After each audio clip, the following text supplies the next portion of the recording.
Hey, what's going on, guys? Joe with OMGRC here. So today, I want to first just say thank you to everyone. I hope everyone has a safe and happy holiday.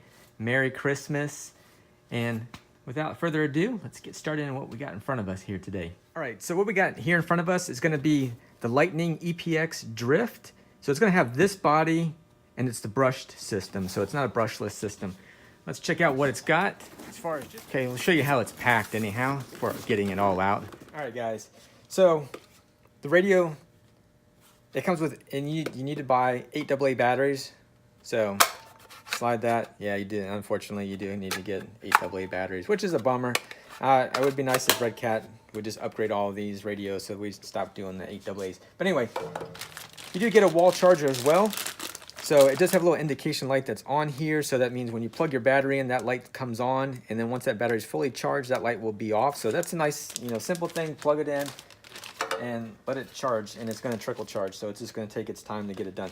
Also, you get information. There's no other stickers with it. So the stickers that are on here are the stickers that you get with the vehicle. There's other information that's in here as far as your upgrades, if you want hop-ups, if you want to do that.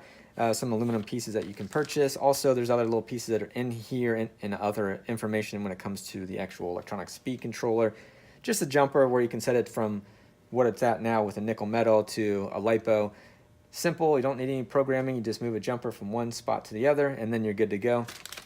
It does have some other little stuff that's in here for your antenna, but most antennas nowadays are on the cars. They don't really require the straw, but anyway, we'll get into that because I think there's a little bit of an antenna that's in there, and then you have a little binding. Anyway, the binding plug is more or less like, let's say there's a receiver that's in here, these two talk, what have you, and if one of them were, like this one receiver were to die, and you replaced it with another same identical one, you just need this to bind it up with this. And there's the information that's in here as well to kind of go over all that stuff.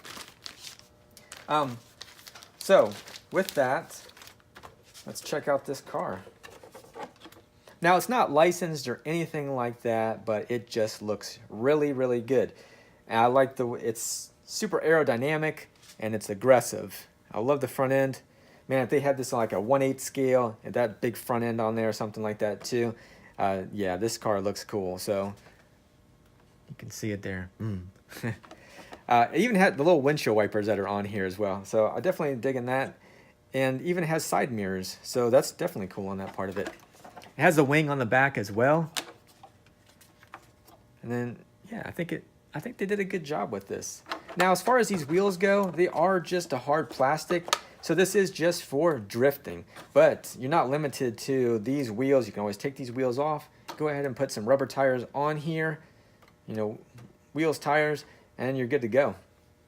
And then now you have grip instead of sliding all around. But this kind of, one of those things, like if you like the drifting, but then all of a sudden you're like, I don't really want to keep drifting. That's probably going to need me. I have plans for this thing, and I got some good ideas, because I have some other RC cars like this that are Traxxas and Kyosho, and we have Redcat. I have the Fortec. Now, the Fortec from Traxxas, it's an old school one. So that one has a brush system in it. So I might run this one up against that one. So brushed against brushed, and just put some rubber tires on this one and do some competition that way. Anyway, getting back to what you get in this car and the things that you do get that are aluminum as well. So even just your shock caps, very nice that they come aluminum. Even your brace that's here, even just your drive shafts aluminum. I'll be honest with you. I've bought other cars from different manufacturers, and I had to go out and buy this drive shaft that's not aluminum. This one already comes with it. It's already ball bearing. For the price point that it's at, I think it's a great deal for what you get. And even just your, as far as your wheel axles and your dog bones are all steel as well. So this whole drive line, all steel that's in here as well. Definitely nice. A lot of times with these RC cars, you get a bunch of plastic. And not to say that the plastic's not bad, but if it's not strong, they'll break. And also, this platform's already set up for a brushless system. Now, it comes brushed, but it can definitely handle a brushless system. Now, depending on what type of system you stick in here, that's going to vary on how durable it's going to be. But if this brush system, it's definitely going to handle what you throw at it with this motor in it. And I'm going to guess this setup right here, I'm going to say probably, most people are going to say, well, how fast do you think it goes if you put rubber wheels on it or whatever? I'm going to say it probably runs about, somewhere in that range of maybe 20 miles an hour, depending on how it's geared. Again, depending on how this thing is geared, you're dealing with tires and all that ratio stuff. So I don't know how fast this is. Again, I've never had one of these cars. This platform is like on the Volcano. So the Volcano is a truck, and so it's got bigger wheels and all that stuff. And they have basically this kind of the same layout too, with the same motor and all that. And it did about 18 miles an hour with big, massive wheels on there. Massive meaning they're definitely bigger than these little guys that are on here, which are going to spin a lot quicker. Therefore, you're going to need to gear up to get, that faster speed. So that just depends. And even what the motor sits in, it's aluminum as well. Most of the time you get plastic stuff. So again, they're giving you quite a bit of aluminum, and you're not having to shell out even more on that part of it. The front bumper as well, it's foam, so that's going to help with durability on your body when it comes to any kind of impacts on there. That's going to help a little bit. Also, this nice wide bumper will help with blocking some of those impacts from your suspension arms as well. So that's definitely a nice thing on there as well.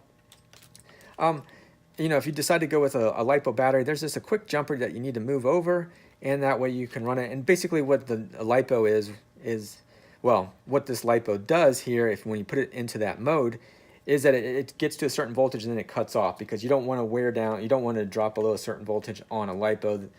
With a nickel metal like this one that's in here, you can run it down, and then you're no problems. Anyway, so it also has like these little foam pads here too that are nice when it comes to the body. It's going to keep, as far as you're not going to hear all that vibration as much, but also going to protect the body from getting all scratched up from these body clips that are on here as well. So that's definitely a nice thing. And you definitely have, adjustability when it comes to the shocks, so you can place them in different angles as well if you want to, you potentially even put a little bit bigger shock in there, but I would just say, just depending on how you want to, the characteristics of the handling and everything like that, where you place your shocks and stuff like that too. But and then even just your battery, you can take these little tabs that are here, and you can go with more of a square battery. Like if you were to go with a LiPo, you'd want to take these off of here, so it can accommodate that LiPo battery, being that they're usually just a square or a rectangle anyway. So instead of rounded like this one here.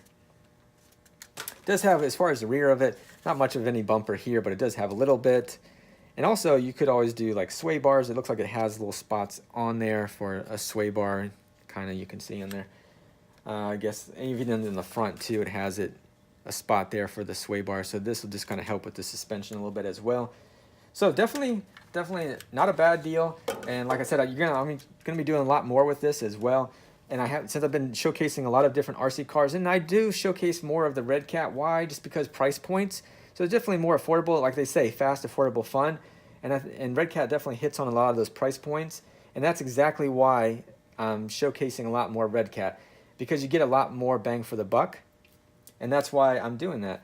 Next time, I appreciate you guys all watching. Hope you give it the thumbs up. And if you haven't checked out the OMGRC website, I definitely recommend that you do check it out, because it's got a lot of different RC cars on there, different brands and everything like that. So anyway, till next time, this is Joe with OMGRC. You guys take care. Later.